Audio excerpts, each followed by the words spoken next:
UFMG Educativa. Voltamos a apresentar Universo Literário.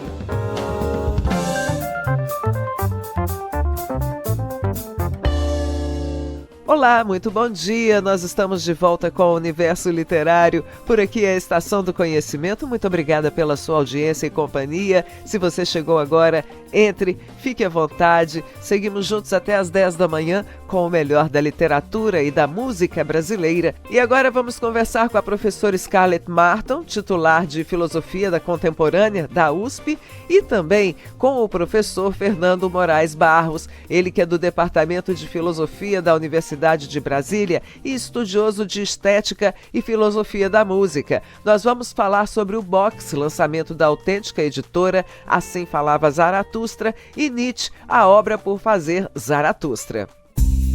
Agora, no Universo Literário, prosa aberta. A autêntica editora lança uma nova edição dedicada a uma das obras mais controversas e instigantes de Friedrich Nietzsche, Assim Falava Zaratustra. A publicação chega em formato de caixa, reunindo 2 volumes, a tradução de Assim Falava Zaratustra e Nietzsche, a obra por fazer Zaratustra. A nova tradução foi realizada por Fernando de Moraes Barros, professor do Departamento de Filosofia da Universidade de Brasília e estudioso de Estética e Filosofia da Música. Em seu trabalho, o tradutor buscou enfrentar o corpo a corpo com a linguagem de Nietzsche, encontrando soluções para termos de múltiplos sentidos e recorrendo, quando necessário, a neologismos para dar conta da polissemia do texto. Já em Nietzsche e a obra por fazer, Zaratustra, Scarlett Marton propõe uma leitura que contraria parte da fortuna crítica sobre a obra. Para ela, o problema filosófico central não seria apenas o eterno retorno do mesmo, mas o projeto de transvaloração de todos os valores. Scarlett Marton é professora titular de Filosofia Contemporânea da USP, autora de 21 livros publicados no Brasil, muitos deles dedicados a Nietzsche, além de obras publicadas na Itália, França e Argentina. Fernando Moraes Barros é professor da UNB e autor de livros, artigos e ensaios sobre o legado nietzscheano, com dedicação especial à estética e à filosofia da música. Então, para conversarmos sobre Assim Falava Zaratustra, recebemos Scarlett Marton e Fernando Moraes Barros. Bom dia, Scarlett Marton. Bom dia, Fernando Moraes. Sejam muito bem-vindos ao Universo Literário da Rádio FMG Educativa. Muitíssimo obrigada pela participação. É um prazer recebê-los conosco. Muitíssimo obrigada, Michele, pela oportunidade dessa nossa conversa. A alegria é toda minha. Também deixo aqui meu agradecimento, Michele. Obrigado por essa oportunidade ímpar. Que lindeza. Obrigada, gente. Scarlett e Fernando, vocês lançam com a autêntica agora a Caixa Zaratustra, reunindo uma nova tradução de Assim Falava Zaratustra e um ensaio, Nietzsche e a obra por fazer, Zaratustra. O que esse duplo lançamento representa para os estudos nietzscheanos no Brasil? Uma nova tradução de Assim Falava Zaratustra se fazia realmente necessária. Fernando, você pode dizer melhor do que eu a esse respeito. Bom, já que eu vou tomar a palavra, a tradução, a gente sabe, tradução nunca é uma tarefa fácil, ainda mais se tratando de Assim Falava Zaratustra, né?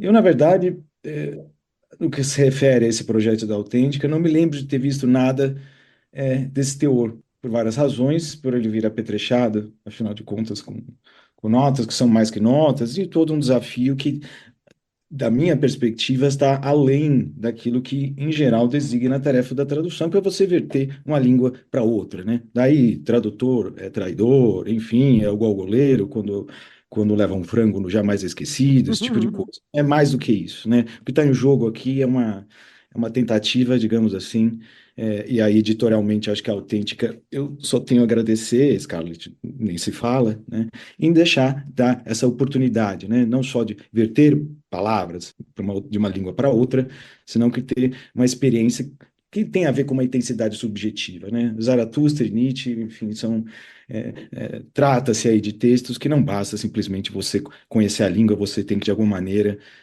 para usar um termo em alemão, né? Enfim, ter uma certa empatia, uma certa simpatia, uma Einfühlung, né? Você tem que se sentir dentro da coisa.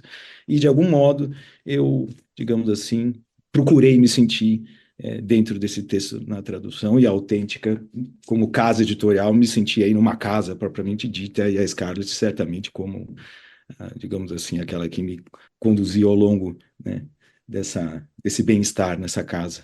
Na verdade, eu acompanhei, Fernando e eu trabalhamos juntos durante 2 anos. Eu fiz a revisão técnica do texto e pude comprovar uma vez mais a competência linguística de Fernando e a sensibilidade que ele tem também para todas as tonalidades afetivas do livro. E o que há de muito interessante é que a quarta parte do livro, enfim, há toda uma história sobre a composição do livro, e a quarta parte do livro, na verdade, não faz parte do livro. Ou seja, Nietzsche jamais pensou em publicar um Assim Falava Zaratustra em 4 partes. E, portanto, essa sensibilidade de Fernando também se faz sentir ao traduzir as 3 primeiras partes e depois a quarta. Enfim, é um Zaratustra completo que está sendo oferecido ao público pela editora Autêntica, e, além disso, foi possível também incluir, e isso nós veremos, eu estou bastante curiosa, ansiosa, acredito que Fernando igualmente, foi possível incluir um caderno de imagens na tradução. E eu me responsabilizei pela escolha das imagens. E eu escolhi precisamente as imagens da época em que Nietzsche escreveu Assim Falava Zaratustra, entre 1883 e 1885. Portanto, ao ler a tradução do Fernando, de Assim Falava Zaratustra, o leitor certamente será convidado a uma experiência de imersão. Uhum. Imersão no livro, imersão na época em que ele foi escrito, enfim, imersão num dos textos mais importantes do nosso filósofo.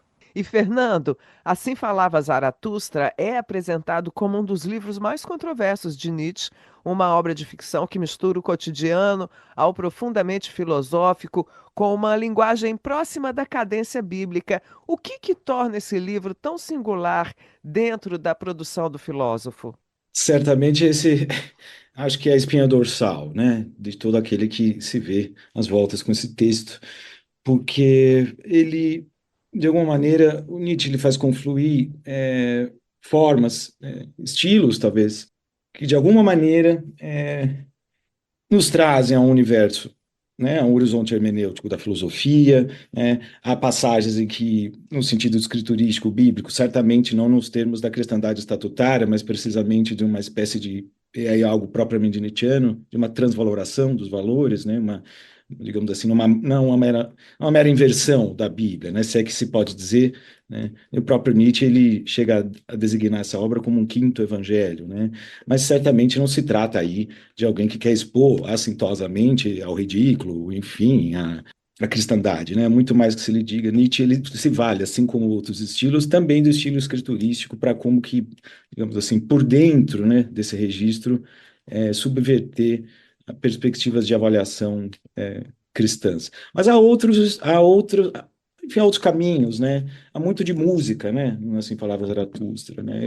Eu tendo a fazer uma mescla, né? Eu tendo a ligar essa dimensão mais formal, escriturística, de um certo teor bíblico, só que transvalorado, com música. O próprio Nietzsche também define essa obra como, digamos assim, uma rubrica, ele diz, da própria sinfonias, né?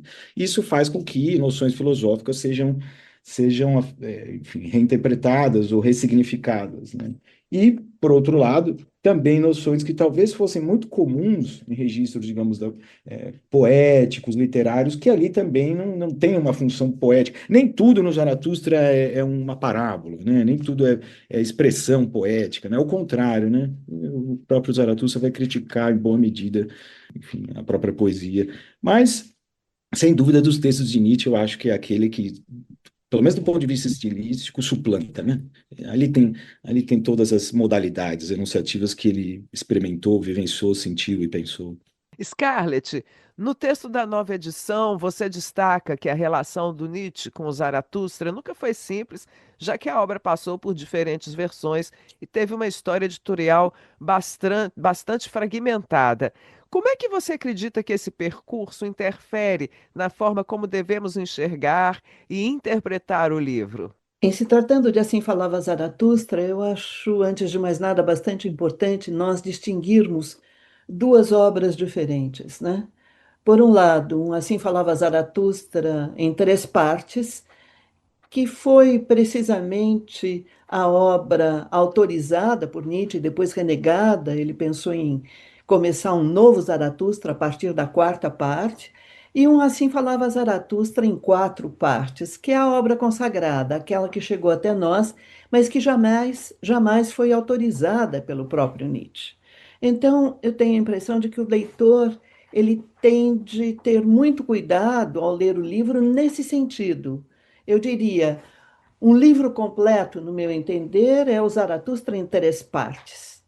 E nós notamos, inclusive, a cadência do texto. Nós notamos o itinerário da personagem principal. De que maneira Zaratustra se apresenta num primeiro momento como o anunciador do além do homem, depois se converte no mestre do eterno retorno do mesmo. Enfim, é todo esse percurso com todas as dificuldades que o protagonista tem de enfrentar, e mais ainda, dificuldades de comunicação, inclusive com os seus discípulos, não é? Que faz este livro em três partes um todo. E depois nós temos a quarta parte de a quarta parte de Assim Falava Zaratustra, que foi publicada em tom confidencial, na verdade, em tom confidencial pelo próprio Nietzsche, 40 exemplares às suas próprias expensas, não é? Ele que arcou com a publicação, e, enfim, 40 exemplares, porque era mais do que o suficiente para oferecer aos seus amigos. E depois, num determinado momento, ele quis, na verdade, recuperar esses exemplares, mas, ao mesmo tempo, ele pensava em escrever um novo Zaratustra a partir dessa quarta parte, etc. Então, na verdade, no meu entender, no que diz respeito ao livro de Nietzsche, Assim Falava Zaratustra, é preciso distinguir um Zaratustra em três partes e um Zaratustra em quatro partes. No meu próprio ensaio, ou seja, no livro que eu mesma escrevi, Nietzsche e a obra por fazer, Zaratustra, eu levanto uma questão, que é a questão da transvaloração de todos os valores, e me pergunto em que medida Zaratustra, ou Nietzsche barra Zaratustra, conseguiu realizar esse seu projeto filosófico. No livro em três partes ou no livro em quatro partes. Mas isso caberá ao leitor descobrir quando tiver de se haver com a minha própria obra. E Scarlett, pegando o gancho aí do seu ensaio Nietzsche e a obra por fazer Zaratustra, que propõe aí atravessar o Zaratustra com uma lupa, examinando desde essa composição fragmentada até a construção do protagonista com seus discípulos, a relação, a criação. O que essa leitura mais detida revela sobre a arquitetura da obra? Bem, na verdade, a arquitetura da obra exigiu um contato. Fernando falava aqui do Zaratustra como música, como sinfonia, não é?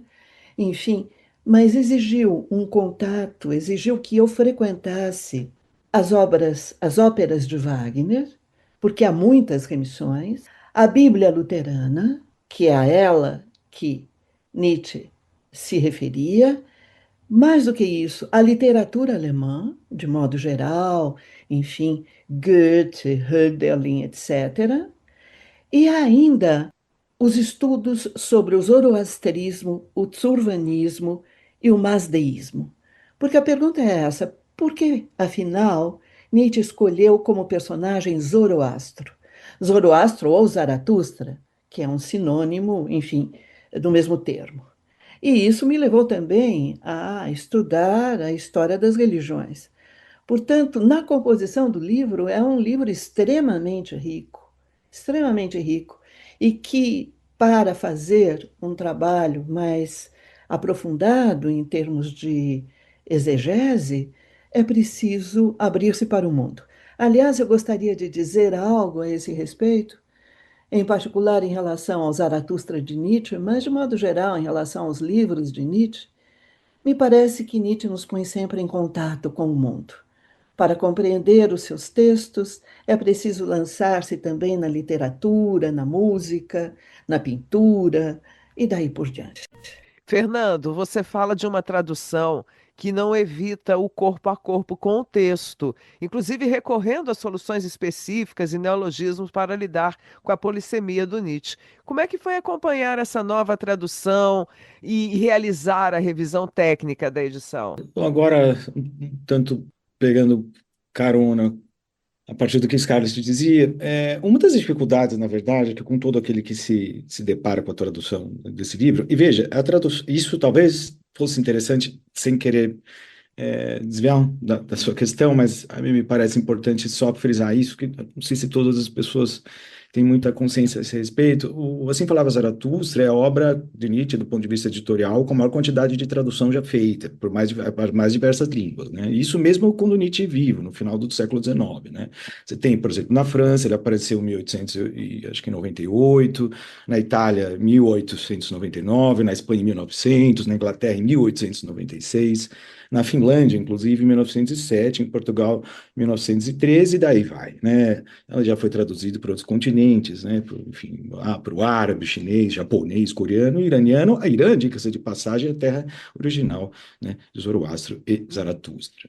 Mas por que eu estou dizendo isso, né? Certamente todas essas traduções tiveram que se haver com, pelo menos do meu ponto de vista, tentando, né, desculpa me alongar um tanto nesse sentido, mas responder a sua questão, com três dimensões, né, da tradução, e os neologismos, eles, num certo sentido, por mais que eles acumulem um certo artificialismo, eles são às vezes inevitáveis, né? Isso se vê nas diversas traduções, não todas essas que eu disse, né? Mas, por exemplo, né, vontade de potência, a opção por vontade de poder, assim como outras tantas, além do homem, né?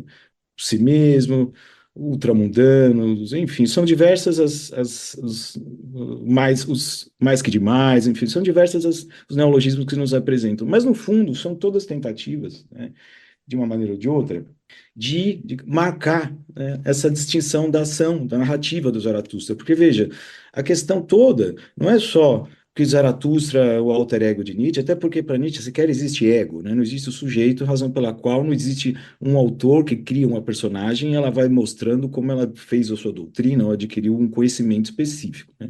O Zaratustra ele vai passando por fases, né?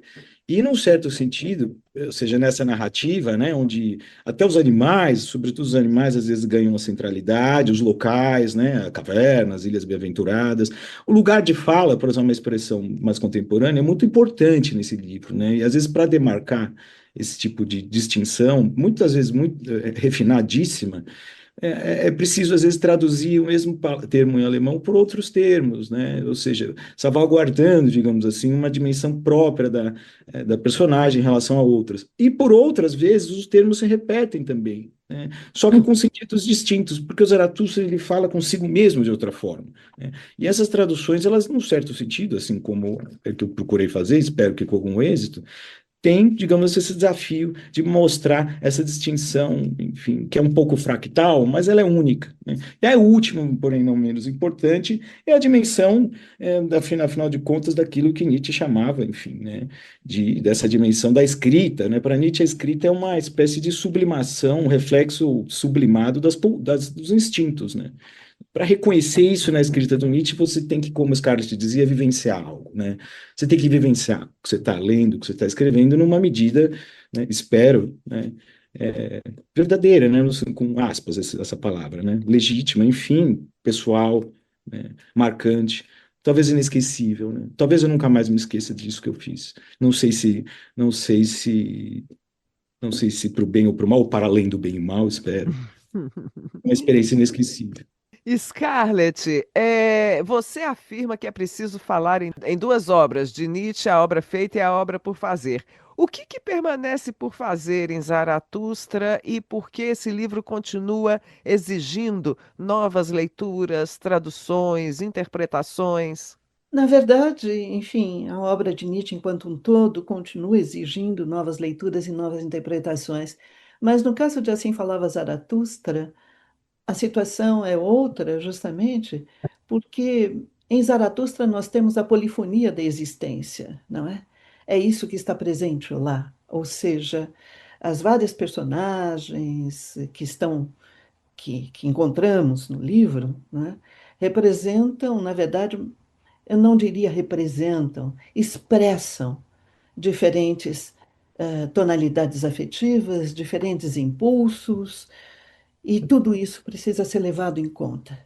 Na verdade, você falava da revisão técnica, durante esses 2 anos em que Fernando e eu trabalhamos juntos, foi um trabalho, enfim, por vezes bastante árduo, mas eu estou me sentindo muito gratificada pela realização desse trabalho, porque, por um lado, ao mesmo tempo em que Fernando tomava a voz, eu usava, digamos assim, a voz dele nas citações em que eu fazia do livro de Nietzsche, no meu próprio livro.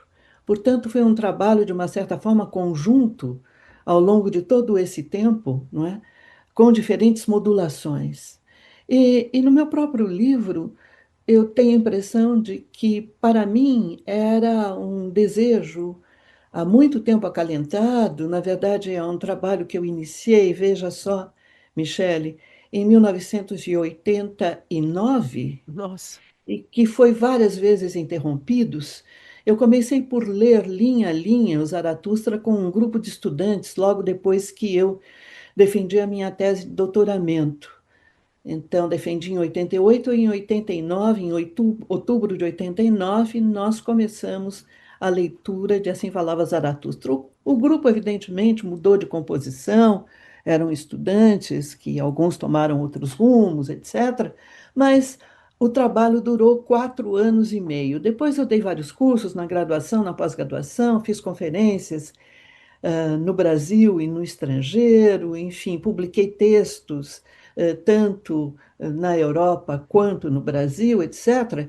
Mas eu só tive a oportunidade de me haver outra vez com este projeto, agora mais recentemente, entre 24 e 25, durante um ano sabático em que eu pude me dedicar inteiramente à pesquisa e colocar à prova as minhas hipóteses interpretativas. Colocar à prova no seguinte sentido: bem, será que no conjunto faz algum sentido afirmar tal coisa, tal outra, etc. Né? E daí veio, então, Nietzsche e a obra por fazer.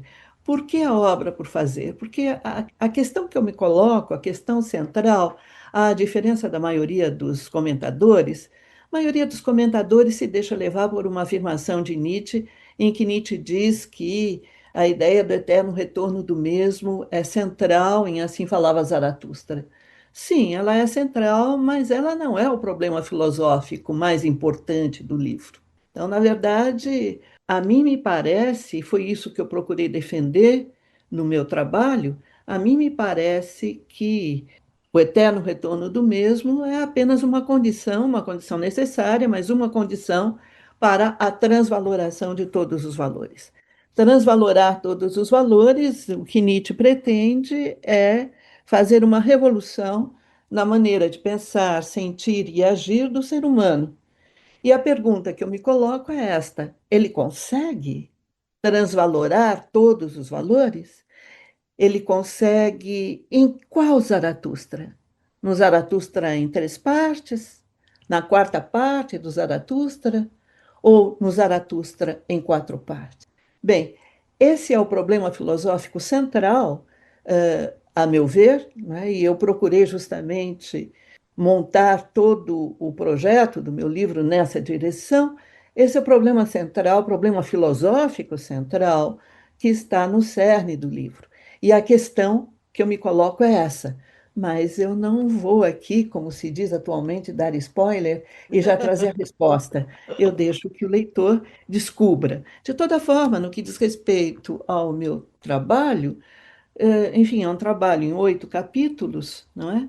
E nos 3 primeiros capítulos eu precisava enfim, montar o cenário. Montar o cenário, começando por me perguntar por que Zaratustra, e por que Zoroastro, e não outra personagem, por que não Sócrates, por que não Maomé, etc. É uma questão que se colocava, como se dá a relação entre Zaratustra e os seus discípulos, qual a estrutura completa do livro, isso já aparece no primeiro capítulo. Enfim, montado o cenário, então vamos lá. Vamos adiante e vamos aprofundar e vamos ver o que acontece. Muito bem, que aula que vocês estão nos dando de Nietzsche, de Assim Falou Zaratustra, de tudo. E aí, eu queria tomar mais um pouquinho tempo de vocês e pedir se você, Scarlett, e você, Fernando, poderiam ler então o trechinho das obras, né? Assim, a tradução e, claro, o ensaio da Scarlett. Ok. Michele, uma vez mais, muito obrigado por essa oportunidade de ouro. Eu vou ler um trecho relativamente curto do quarto capítulo da primeira parte de Assim Falava Zaratustra, a quarta sessão depois dos discursos, assim chamados discursos do Zaratustra, intitulada dos desprezadores do corpo. Aos desprezadores do corpo quero levar minha palavra. Não devem aprender e ensinar ao avesso de que aprenderam e ensinaram, mas apenas dizer adeus a seu próprio corpo. E assim se calar. Corpo sou eu e alma, assim fala a criança. E por que não se deveria falar como as crianças? Mas aquele que despertou e sabe, diz: todo o corpo sou eu e nada mais. E alma é apenas uma palavra para algo do corpo. Fantástico. Eu separei uma passagem do quarto capítulo do meu livro, Pois não. intitulado Uma Dupla Biografia. Com muitos nomes, com tantos outros rostos, Nietzsche barra Zaratustra, ao dizer quem é, nada mais faz do que falar de como se torna o que é. Concebida nesses termos, a autobiografia propicia uma situação espaço-temporal única. É ela que permite ao eu entre aspas, advir a si mesmo, ou seja, despersonalizar-se. Dupla autobiografia, assim falava Zaratustra, é um relato que constitui dois sujeitos, entre aspas, para ao mesmo tempo destituí-los, que constrói dois eus, entre aspas, para simultaneamente destruí-los. Nele, autor e personagem tomam parte. Bem mais, personagem e autor dele fazem parte. Não seria desmedido afirmar que sintoma de impulsos e afetos, todo escrito revela a condição fisiológica do autor num determinado momento. Dessa perspectiva, não há como dissociar vida e obra. No limite, todo escrito é à sua maneira autobiográfico. Todo pensamento traz à luz uma existência. Gente, vocês são geniais. Eu tô assim encantada com o trabalho de vocês dois, mesmo assim. Eu estava conversando com ele, gente, antes da entrevista, assim, off, o tanto que eu sou apaixonada com Nietzsche e que eu tô tendo, e que eu vou ouvir, escutar de novo, e mais uma vez, e uma terceira vez. E esse box é necessário, né, para quem gosta, acompanha, ou para quem ainda não conhece Nietzsche. Então, meninos e menina, em nome da Rádio FMG Educativa e da Universidade Federal de Minas Gerais, mais uma vez, muitíssimo obrigada pela disponibilidade de vocês conosco. Parabéns por esse trabalho tão criterioso, tão cuidadoso, um trabalho tão importante. Sucesso! E claro, eu queria dizer que o nosso microfone está sempre aberto para as novidades de vocês. Muitíssimo obrigado, Michele. Michele, muito obrigado. Valeu, pessoal. Um beijo grande e até a próxima. Tchau, tchau. Gente, mas que aula, hein? Eu vou escutar essa entrevista de novo, sinceramente, porque tem muita coisa para absorver e eles são geniais e muito generosos, né?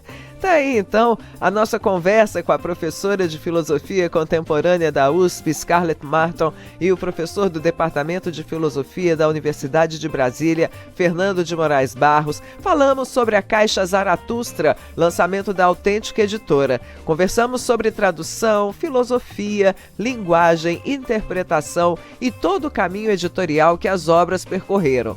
A publicação reúne 2 volumes. Assim Falava Zaratustra, de Friedrich Nietzsche, com a tradução do Fernando de Moraes, e o ensaio de Scarlett Marton, Nietzsche e a obra por fazer Zaratustra. Muito bacana! Mais informações sobre essa caixa podem ser encontradas no site da Editora Autêntica, que é o grupoautêntica.com.br, e também no Instagram, @Editora Autêntica. Lembrando que o lançamento será amanhã, a partir das 18 horas, lá na Livraria Quixote. Vai aí até umas 9h30, mais ou menos. Imperdível! Olha, como eu te falei, né? Eu quero ouvir de novo. Se você também tá com essa pulguinha atrás da orelha, quer conhecer mais dessa obra, sobre filosofia, compartilhar com alguém que se interesse ou estude esse tema, daqui a pouquinho essa entrevista vai ficar disponível na íntegra no nosso site, ufmg.br/rádio, ufmg.br/rádio. E esse foi o nosso bate-papo de hoje. Na Estação do Conhecimento, Universo Literário. UFMG Educativa.